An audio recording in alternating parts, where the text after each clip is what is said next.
Pernahkah kalian mendengar kisah ajaib tentang ondel-ondel yang bersahabat dengan siluman kuda di Kudus? Kisah ini bukan cuma tentang buah kedondong yang manis, tapi juga tentang keajaiban, ketulusan, dan perubahan hati.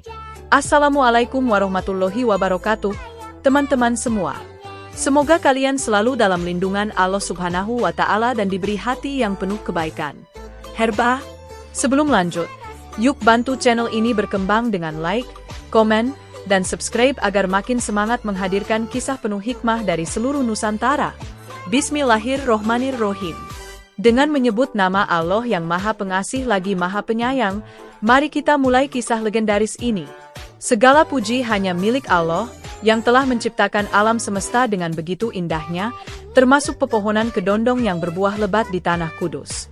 Teman-teman, yuk tulis sholawat kepada Nabi Muhammad Shallallahu Alaihi Wasallam beserta keluarganya di kolom komentar hati berkilau. Karena satu sholawat bisa membawa 1000 rahmat turun ke hati kita. Mari kita tingkatkan takwa kita kepada Allah dengan selalu berbuat baik, jujur dalam pekerjaan, dan tidak mudah marah seperti siluman kuda sebelum ia berubah. Allah berfirman dalam surah Ar-Ra'd ayat 11. Sesungguhnya Allah tidak akan mengubah keadaan suatu kaum sampai mereka mengubah keadaan diri mereka sendiri. Ayat ini sangat pas dengan kisah kita hari ini, tentang perubahan hati siluman kuda yang akhirnya menjadi penjaga kebun yang baik.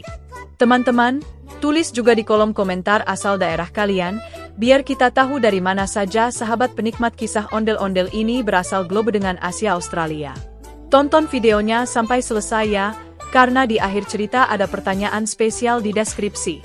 Yang jawabannya benar akan mendapat hadiah menarik, dan hadiahnya akan diumumkan di bagian penutup. Di lereng Gunung Muria, tepatnya di sebuah desa kecil di Kabupaten Kudus yang dikelilingi kabut tipis dan pepohonan rimbun, hiduplah seorang petani bernama Kusno. Ia bukan petani biasa, melainkan sosok yang dikenal seluruh warga karena ketekunannya, kesederhanaannya, dan kebijaksanaannya dalam mengelola tanah yang diwariskan oleh kakeknya. Di tanah yang subur itu, tumbuh pohon-pohon kedondong setinggi orang dewasa dengan daun hijau mengilap, buahnya bergelantungan lebat seperti hiasan zamrud di tengah sinar matahari pagi.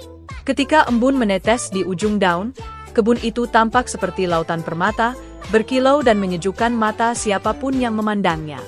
Setiap pagi, Kusno berjalan di antara deretan pohon kedondong sambil membawa keranjang rotan tua. Langkahnya pelan, namun mantap. Ia memeriksa setiap cabang pohon, memastikan buah yang masih muda tidak diserang ulat dan buah yang matang siap untuk dipetik. Ia berbicara lembut kepada pohon-pohon itu seolah mereka sahabatnya. Kadang, ia menyapa mereka dengan doa dan syukur. Alhamdulillah, tumbuhlah dengan baik ya, buah-buah manis. Engkau rezeki dari Allah, begitu katanya setiap kali melihat pohon berbuah lebat. Kusno percaya bahwa alam akan memberi hasil terbaik kepada manusia yang memperlakukannya dengan kasih sayang. Oleh karena itu, ia tak pernah menebang pohon sembarangan atau membakar ranting kering tanpa tujuan. Setiap daun gugur ia kumpulkan untuk dijadikan pupuk alami. Air dari sungai kecil yang mengalir di kaki gunung ia alirkan melalui parit-parit bambu ke setiap sudut kebun. Ia tidak kaya dalam harta, tetapi sangat kaya dalam ketenangan hati. Ketenaran Kusno sebagai petani kedondong terbaik di Kudus bukanlah hasil dari keberuntungan semata, melainkan buah dari kerja keras, doa, dan kejujuran. Setiap minggu ia pergi ke pasar kota membawa keranjang berisi manisan kedondong buatannya. Rasanya manis asam menyegarkan, dan selalu habis terjual sebelum siang. Pembeli menyukai rasa khas yang tak bisa ditiru orang lain, sebab Kusno punya rahasia sederhana. Ia membuat manisan dengan niat tulus dan doa di setiap adukannya. Ia selalu memulai pekerjaannya dengan bismillah, dan menutupnya dengan hamdalah. Rumah Kusno berdiri di atas tanah yang agak menanjak, diapit 2 batu besar yang menurut cerita warga adalah peninggalan zaman wali. Dari halaman rumahnya, pemandangan Gunung Muria tampak megah dan tenang, puncaknya sering diselimuti awan. Angin gunung membawa aroma tanah basah dan daun muda yang segar. Di halaman itulah berdiri ondel-ondel besar, buatan tangan Kusno sendiri. Ondel-ondel itu terbuat dari kayu jati tua, dengan tinggi hampir 2 meter, dihias kain batik Kudus dan mahkota anyaman janur kuning. Wajahnya tersenyum ramah, tapi juga tampak gagah, seperti penjaga sekaligus sahabat. Ondel-ondel itu bukan sekadar pajangan. Bagi Kusno, ia adalah simbol penjaga kebun dan rumah, lambang keseimbangan antara manusia dan alam. Setiap malam Jumat, Kusno menyalakan lentera minyak di depan ondel-ondel itu, sambil membaca doa keselamatan untuk seluruh isi desa. Anak-anak yang lewat sering berhenti menatap ondel-ondel itu dengan kagum, sementara orang dewasa percaya bahwa selama ondel-ondel Kusno berdiri, desa mereka akan terhindar dari mara bahaya. Tak jarang, saat angin bertiup kencang, kain batik yang melilit tubuh ondel-ondel itu berkibar, seolah ia hidup dan ikut menari bersama bayangan pepohonan. Pernah suatu kali seorang tetua desa berkata, "Kusno, ondel-ondelmu itu bukan sekadar kayu dan kain. Ia punya ruh dari ketulusanmu." Kusno hanya tersenyum, tidak membenarkan tapi juga tidak menyangkal. Ia tahu bahwa niat baik manusia kadang bisa menghidupkan sesuatu yang bahkan tidak bernyawa. Di sekeliling kebunnya, suara burung-burung pagi berpadu dengan gemericik air. Anak-anak desa sering datang membantu Kusno memetik buah kedondong, dan sebagai imbalannya mereka diberi segelas jus kedondong segar. Kadang Kusno bercerita tentang masa kecilnya, tentang bagaimana ia diajarkan oleh ayahnya untuk menghormati tanah, air, dan makhluk ciptaan Allah.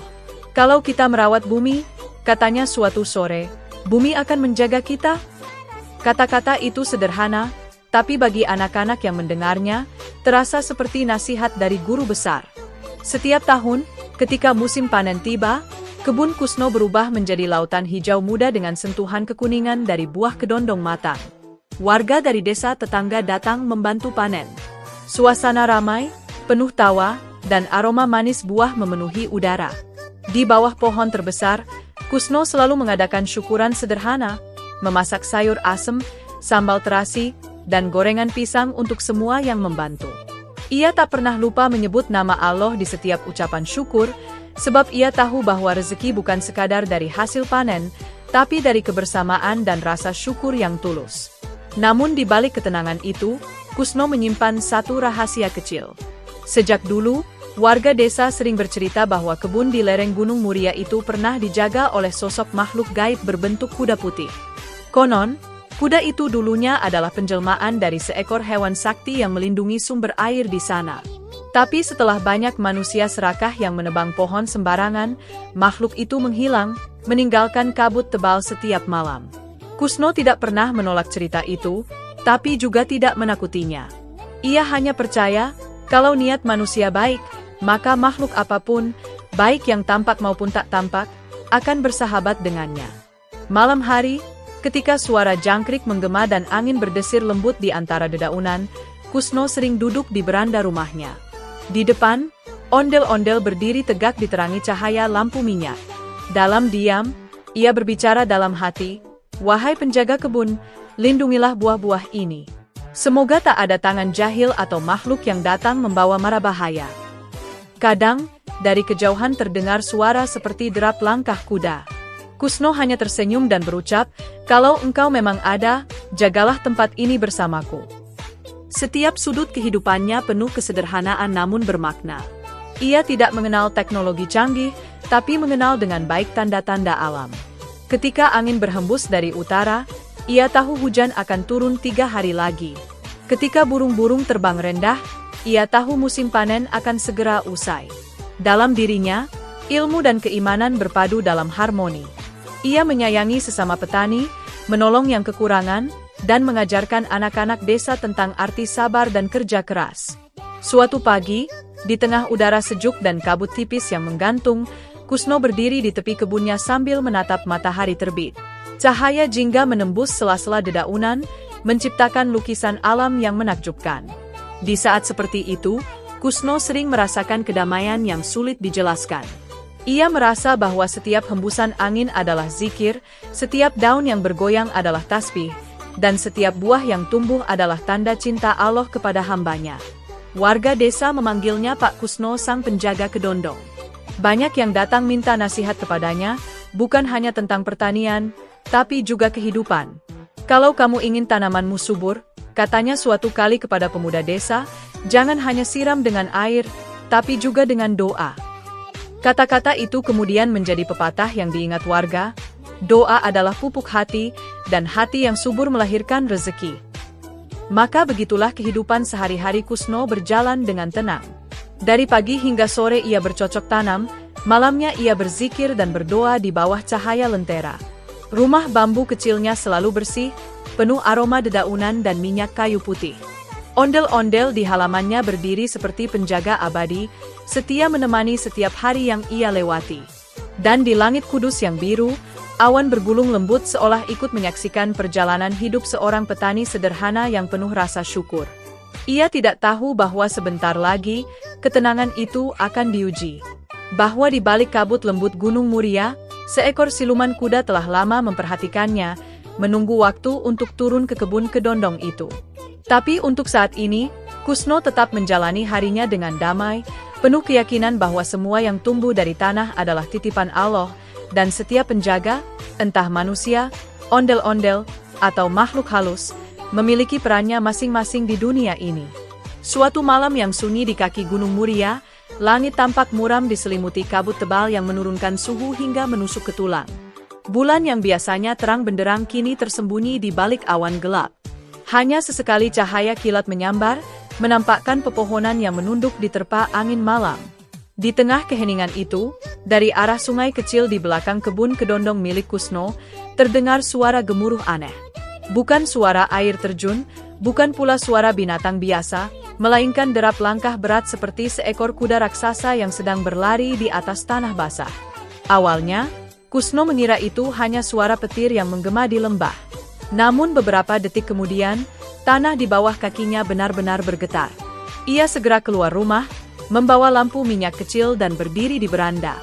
Dari kejauhan, terlihat kabut tebal mulai bergerak seperti asap yang menari, dan di tengahnya muncul dua bola api merah yang menyala, sepasang mata makhluk misterius yang menatap tajam ke arah kebunnya. Getaran itu makin kuat, dan suara derap kaki kini jelas. Duk-duk-duk, iramanya berat, penuh amarah, seperti amukan seekor hewan besar yang tak bisa ditahan. Ketika cahaya kilat menyambar langit, Kusno melihat dengan jelas sosok itu. Seekor kuda putih besar, tubuhnya diliputi kabut seperti asap dupa, surainya panjang berkilau seperti benang perak, tapi matanya menyala merah bagai bara api. Nafasnya menghembuskan uap panas, dan setiap langkahnya meninggalkan jejak yang berasap di tanah. Ia bukan kuda biasa, inilah siluman kuda, makhluk penjaga sungai yang konon sudah tinggal di daerah itu sejak zaman dahulu kala, sebelum manusia membuka ladang dan menanam pohon kedondong. Siluman kuda itu melenguk keras, suaranya bergema sampai ke lereng bukit. Daun-daun di pohon berjatuhan, dan burung-burung malam yang biasanya tenang tiba-tiba beterbangan ketakutan. Kusno yang biasanya berani menghadapi gangguan binatang liar kali ini sedikit mundur ke belakang.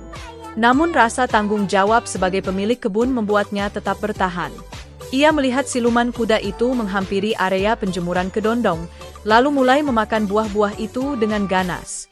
Buah yang manis dan harum, hasil kerja keras berbulan-bulan, satu persatu lenyap masuk ke dalam mulut makhluk itu. Subhanallah, apa yang terjadi malam ini? Gumam Kusno lirih. Ia tahu cerita dari orang tua dulu bahwa di daerah sekitar sungai itu memang ada makhluk penjaga.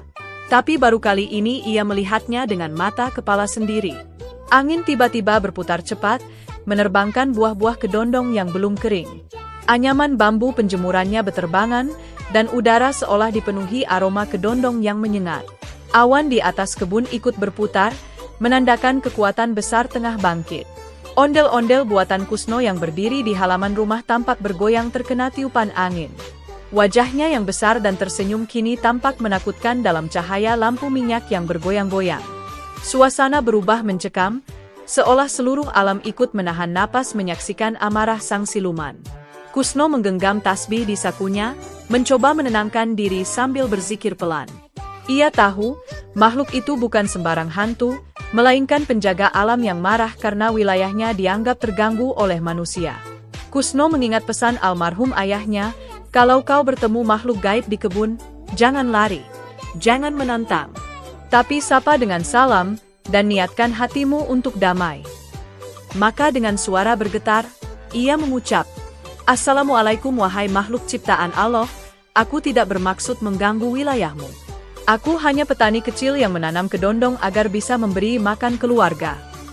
Namun bukannya tenang, siluman kuda itu justru semakin murka. Ia menghentakkan kakinya, membuat tanah di sekitar kebun bergetar hebat. Air di sungai bergolak, menimbulkan riak seperti ombak kecil. Dari hidungnya keluar asap panas yang membentuk pusaran. Ia bersuara seperti teriakan 1000 petir yang datang bersamaan, membuat jantung siapapun yang mendengar berdebar keras. Kusno sempat menutup telinga, tapi tetap berusaha bertahan di tempatnya. Ia tahu, jika ia lari, kebunnya akan hancur lebih parah. Beberapa buah kedondong yang masih bergantungan di pohon mulai berguguran akibat angin. Akar pepohonan bergoyang, bahkan sebagian batang bambu di pagar kebunnya roboh. Namun Kusno tetap berdiri tegak di tengah halaman, berusaha menatap makhluk itu dengan mata penuh keberanian, meski hatinya gemetar. Ia sadar, bukan dengan kekuatan fisik ia bisa menenangkan makhluk ini, melainkan dengan ketenangan hati dan doa. Dalam keadaan genting itu, tiba-tiba dari kejauhan terdengar suara kecil, lembut tapi jelas, suara seseorang atau sesuatu yang sedang bernyanyi riang. Nada itu lucu dan ringan, seolah tidak peduli pada badai yang sedang melanda. Ternyata itu suara Koko Crunch Bear, tokoh beruang kartun ceria yang sering muncul di dunia imajinasi anak-anak. Ia datang sambil membawa mangkuk besar berisi sereal ajaib yang berkilauan di bawah cahaya petir. Koko Crunch Bear tersenyum dan melambaikan tangannya pada Kusno. "Tenang, sahabat. Aku tahu makhluk itu hanya lapar dan kesepian," katanya dengan nada gembira. Ia kemudian mengangkat satu sendok sereal yang berputar-putar di udara, lalu meniupkannya ke arah siluman kuda. Butiran sereal emas itu terbang seperti bintang jatuh dan jatuh tepat di depan hidung sang siluman. Seketika, aroma manis bercampur gandum menyebar ke seluruh kebun, menenangkan hawa panas yang tadi mencekam. Siluman kuda berhenti mengamuk. Nafasnya mulai tenang, matanya yang merah perlahan memudar menjadi lembut berwarna kecoklatan. Ia menatap sereal itu, kemudian memakannya perlahan. Dalam sekejap, seluruh amarahnya lenyap, berganti dengan rasa damai. Kabut yang menyelimutinya mulai menipis, dan tubuhnya yang semula berapi-api kini bersinar lembut seperti embun pagi. Kusno tertegun. Ia tak pernah menyangka makhluk yang menakutkan itu bisa berubah jinak hanya karena sejumput makanan ajaib dan senyum penuh persahabatan. Angin pun berhenti berputar, dedaunan kembali tenang, dan suasana malam kembali damai. Hanya suara jangkrik dan gemericik sungai yang terdengar, seolah alam pun ikut bernapas lega. Koko Crunch Bear menepuk bahu Kusno dan berkata, "Kadang, yang kita butuhkan bukan kekuatan atau ketakutan, tapi kebaikan hati dan sedikit rasa berbagi." Kusno tersenyum dan mengangguk, lalu mengucapkan hamdalah dalam hati. Ia merasa pelajaran malam itu akan selalu ia ingat, bahwa bahkan makhluk paling menakutkan pun bisa berubah menjadi sahabat bila disambut dengan niat baik. Sejak malam itu, siluman kuda tidak lagi menjadi ancaman bagi kebun kedondongnya. Bahkan, beberapa hari kemudian, warga melihat makhluk itu sering muncul di pagi hari, membantu mengangkut buah panen dengan langkah lembutnya. Kabut di lereng Gunung Muria pun seolah menjadi lebih ramah, membawa kesejukan dan harapan baru bagi semua yang tinggal di sana. Siluman kuda yang lapar pun berhenti mengamuk.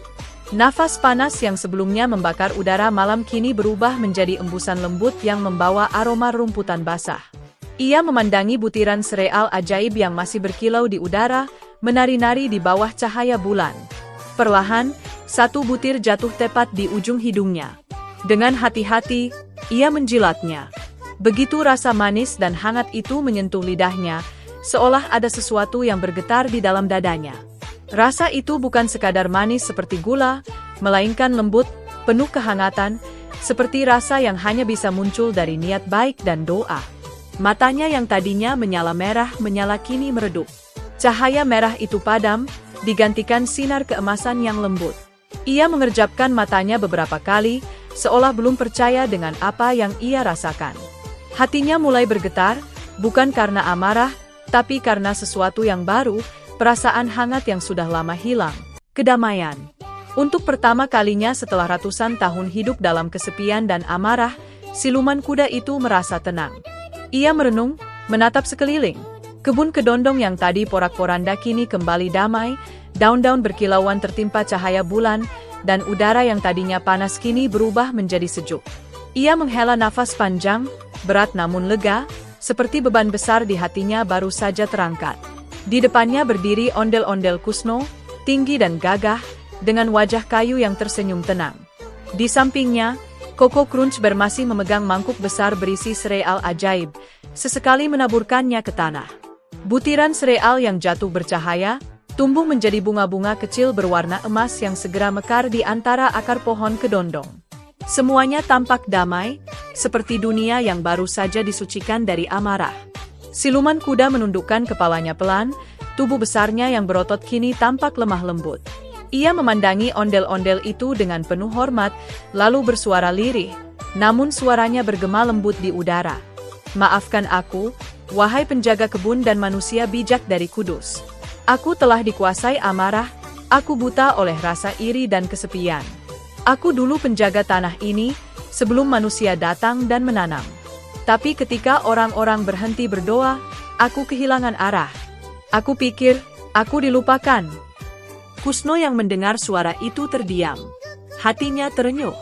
Ia mendekat pelan, menatap mata makhluk itu dengan lembut. Tidak ada makhluk yang dilupakan oleh Allah, kata Kusno dengan suara rendah namun penuh keyakinan.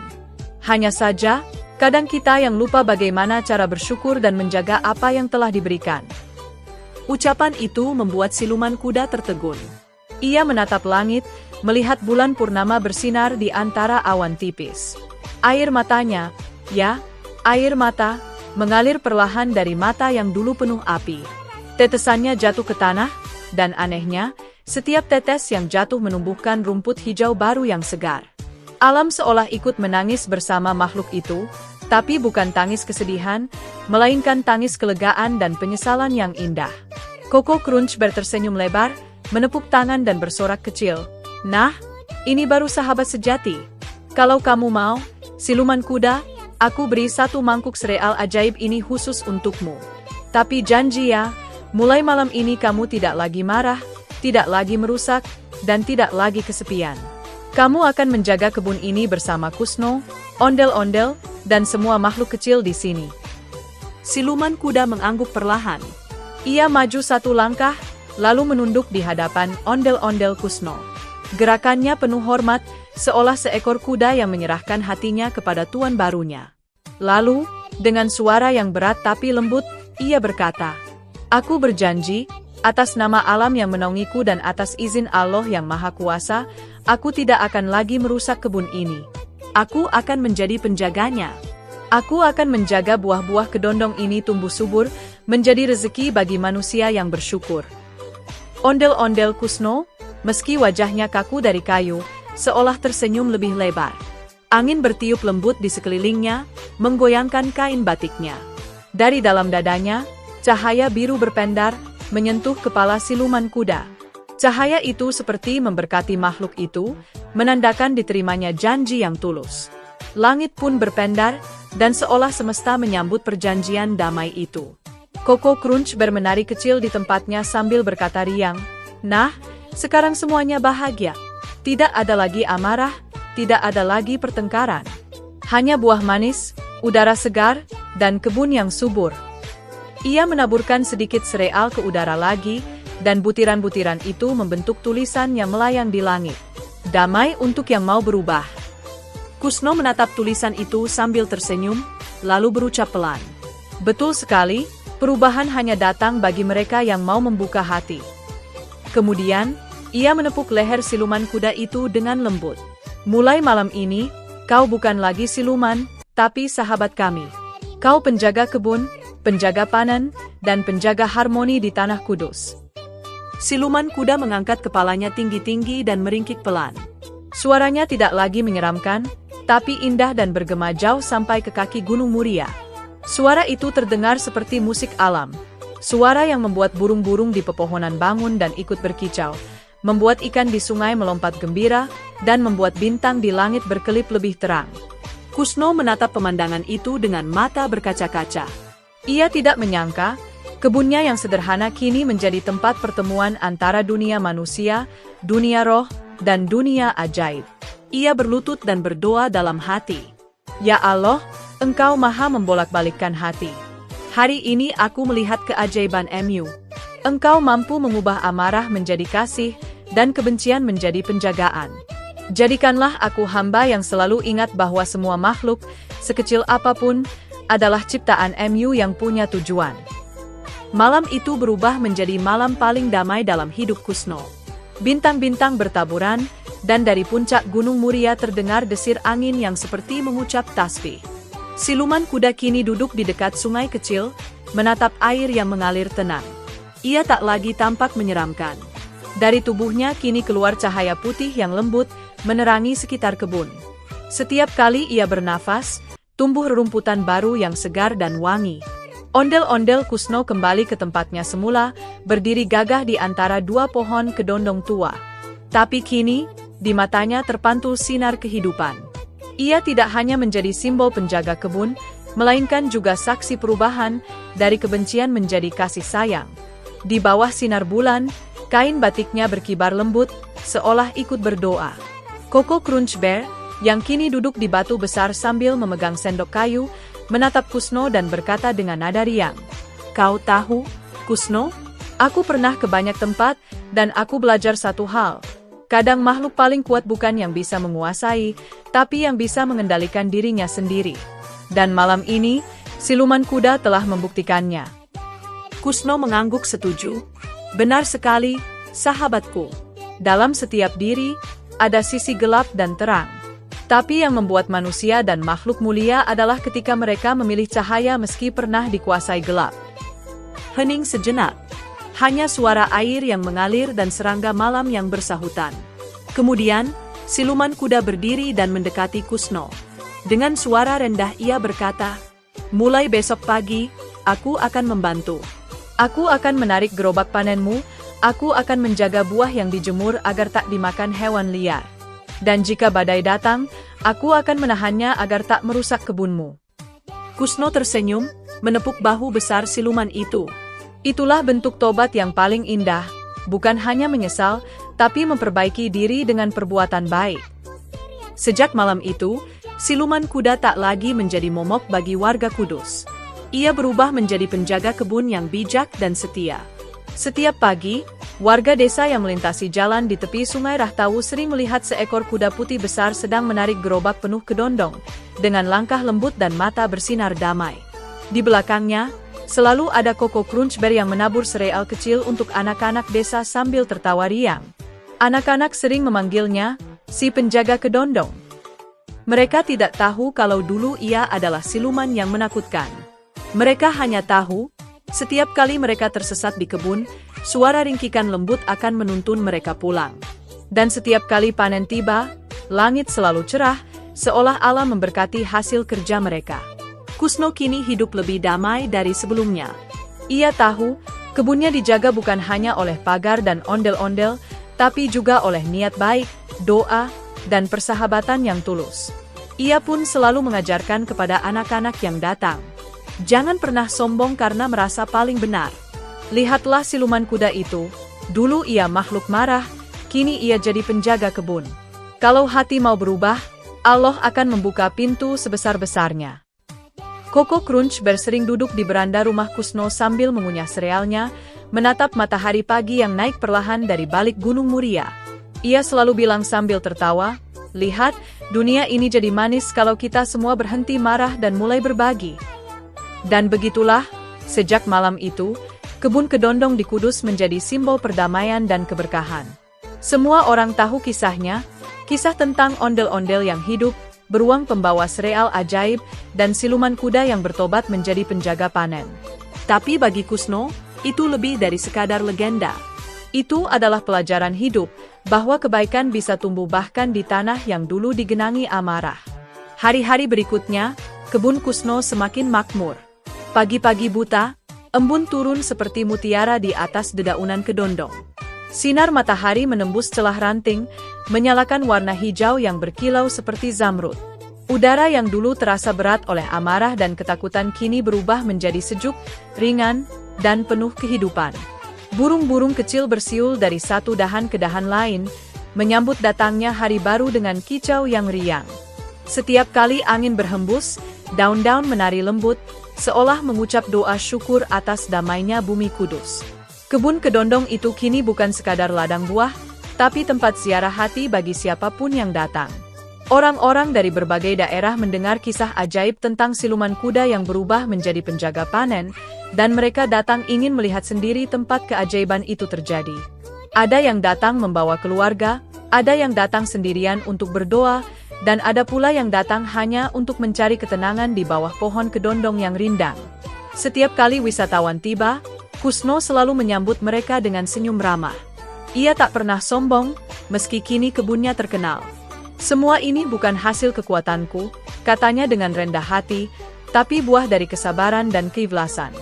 Alam akan membalas dengan keindahan kalau kita menjaganya dengan cinta. Kata-kata sederhana itu selalu menggema di hati pengunjung yang mendengarnya.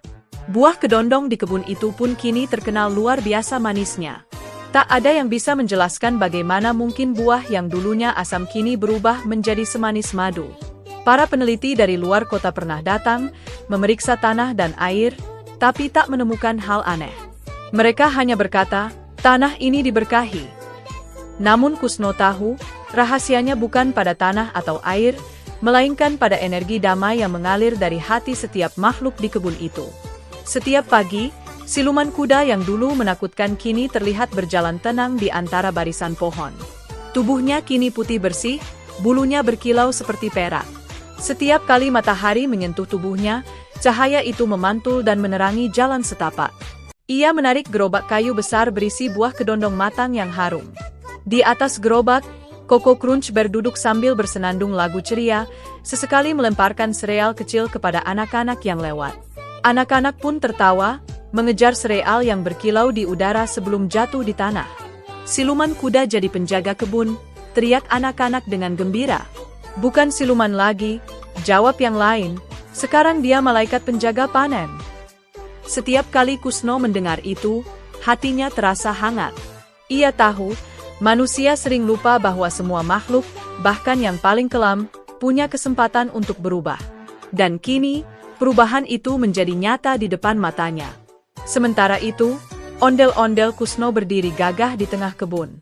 Namun malam hari, banyak warga desa bersumpah melihatnya bergerak perlahan, bukan untuk menakuti, tapi menari lembut di bawah sinar bulan. Kain batiknya berkibar pelan, dan dari tubuh kayunya terpancar cahaya lembut berwarna biru. Itu tandanya kebun ini aman, kata orang tua di desa. Kalau ondel-ondel menari, berarti panen tahun ini akan berhasil. Dan memang benar. Panen pertama setelah kejadian itu begitu melimpah. Gerobak demi gerobak kedondong diangkut ke pasar. Warga desa yang dulu hidup pas-pasan kini mulai sejahtera. Bahkan mereka mendirikan pasar buah dan pusat wisata di tepi kebun Kusno. Setiap akhir pekan, orang-orang datang dari Jepara, Demak, bahkan Semarang untuk berkunjung. Mereka membeli kedondong, menikmati suasana desa, dan mendengar kisah tentang perubahan hati seekor siluman. Di tengah pasar itu, ada sebuah patung kuda putih dan ondel-ondel yang berdiri berdampingan. Di bawahnya tertulis, ketulusan dan sabar menaklukkan amarah sebesar apapun. Tulisan itu menjadi pengingat bagi siapapun yang datang. Tak sedikit pengunjung yang duduk lama di depan patung itu, termenung, mungkin mengingat amarahnya sendiri yang belum mereda. Banyak dari mereka yang kemudian pulang dengan hati lebih tenang, membawa pelajaran hidup yang tak tertulis di buku manapun. Kusno sendiri tak pernah berhenti bersyukur. Setiap sore, ia duduk di tepi sungai bersama siluman kuda dan Koko Crunch Bear. Mereka memandangi matahari yang turun perlahan di balik Gunung Muria. Langit berubah jingga keemasan, sementara suara jangkrik mulai terdengar. Dalam momen itu, tak ada lagi perbedaan antara manusia, roh, dan makhluk ajaib. Semuanya bersatu dalam rasa damai yang sama. Lihatlah, kata Kusno suatu sore, ketika kita berhenti melawan dan mulai memahami, bahkan badai pun bisa berubah jadi pelangi. Siluman kuda mengangguk. Dulu aku pikir kekuatan adalah ketika aku bisa membuat tanah bergetar. Tapi ternyata, kekuatan sejati adalah ketika aku bisa menahan diri. Koko Crunch Bear menambahkan sambil tertawa, dan kekuatan paling manis adalah berbagi sereal untuk semua. Mereka pun tertawa bersama. Suara tawa itu bergema lembut, membuat udara di sekitar terasa hidup. Lama-kelamaan, kisah tentang Kusno, siluman kuda, Koko Crunch Bear, dan ondel-ondel ajaib menyebar jauh. Para pelajar datang untuk menulis cerita rakyatnya, para seniman melukis pemandangan kebun itu di kanvas, bahkan beberapa orang membuat lagu tentangnya. Lagu itu berjudul Kedondong Damai, dinyanyikan oleh anak-anak di sekolah desa setiap upacara bendera. Liriknya sederhana tapi indah. Di kebun kedondong tumbuh kasih. Di bawah ondel-ondel yang tersenyum manis. Amarah sirna, damai pun lahir. Karena sabar dan hati yang tulus bersih. Suatu hari, pemerintah daerah datang untuk meresmikan Taman Legenda Kusno, sebuah taman wisata edukatif di sekitar kebun. Di dalamnya ada jalur edukasi bertema alam, tempat anak-anak bisa belajar menanam pohon, memberi makan hewan, dan mendengarkan cerita dari para pemandu yang mengenakan kostum ondel-ondel dan kuda putih. Bahkan, di salah satu sudut taman, ada pohon kedondong pertama yang pernah diselamatkan oleh siluman kuda. Di sana, sebuah papan kecil bertuliskan, "Setiap pohon akan tumbuh dengan baik jika dijaga dengan cinta, bukan dengan ketakutan." Setiap kali Kusno lewat di sana, ia selalu menepuk dadanya, berbisik dalam hati, "Terima kasih, Allah. Engkau tunjukkan bahwa kasih lebih kuat daripada kemarahan."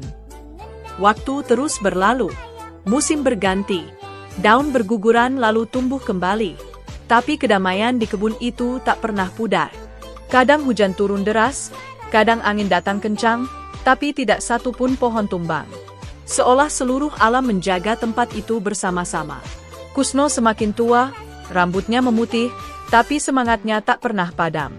Ia masih berjalan menyusuri kebun setiap pagi, memeriksa daun satu persatu, berbicara kepada pohon-pohon seolah mereka sahabatnya. Siluman kuda tetap setia di sisinya, menjadi penuntun jalan. Koko Crunch Bear pun tak pernah pergi, meski tubuhnya mungil, hatinya besar dan penuh tawa. Kadang mereka duduk di bawah pohon besar, makan kedondong sambil bercanda, mengenang masa lalu. "Dulu," kata Kusno suatu hari, "aku hanya ingin kebunku subur. Tapi kini aku mengerti, yang paling subur bukan tanahnya, melainkan hatiku sendiri." Siluman kuda menunduk, "Dan aku dulu hanya ingin ditakuti, tapi sekarang aku ingin dikenang karena kebaikan." Koko Crunch Bear menepuk bahu mereka berdua dan berkata, "Kalau begitu, misi kita sudah berhasil."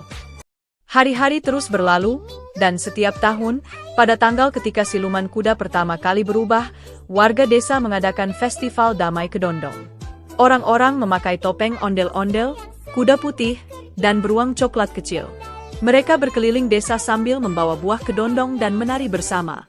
Di tengah lapangan, anak-anak membaca kembali kisah legendaris itu, dan semua warga berdoa agar desa mereka selalu damai dan makmur. Ketika malam tiba, mereka menyalakan lentera yang terbuat dari kulit kedondong kering.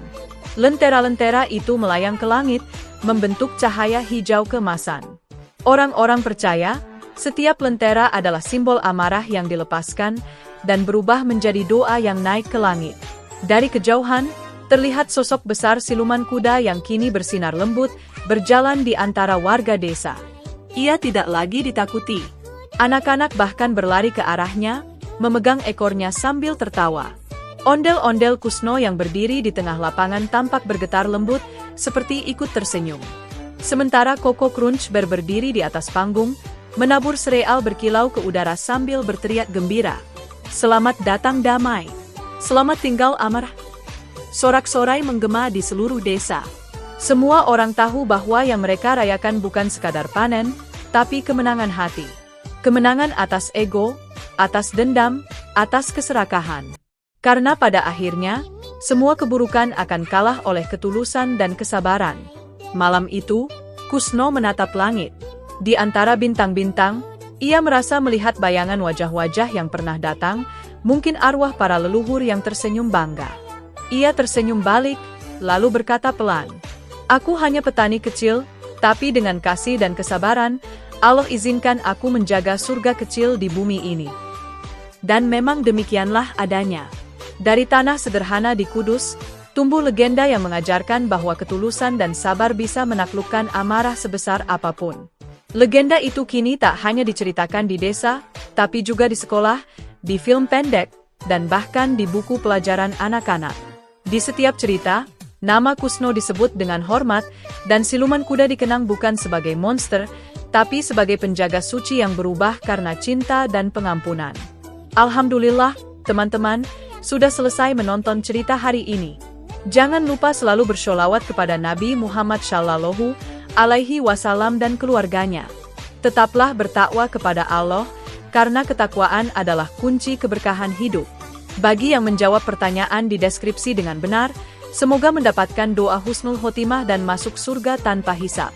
Dan bagi yang jawabannya belum tepat, semoga selalu diberi kesehatan, rezeki yang luas, dan umur yang penuh keberkahan. Bunga Sakura. Terakhir, tulis di kolom komentar ya, judul apa lagi tentang ondel-ondel yang ingin kalian dengar berikutnya. Wassalamualaikum warahmatullahi wabarakatuh. Bunga Sepatu.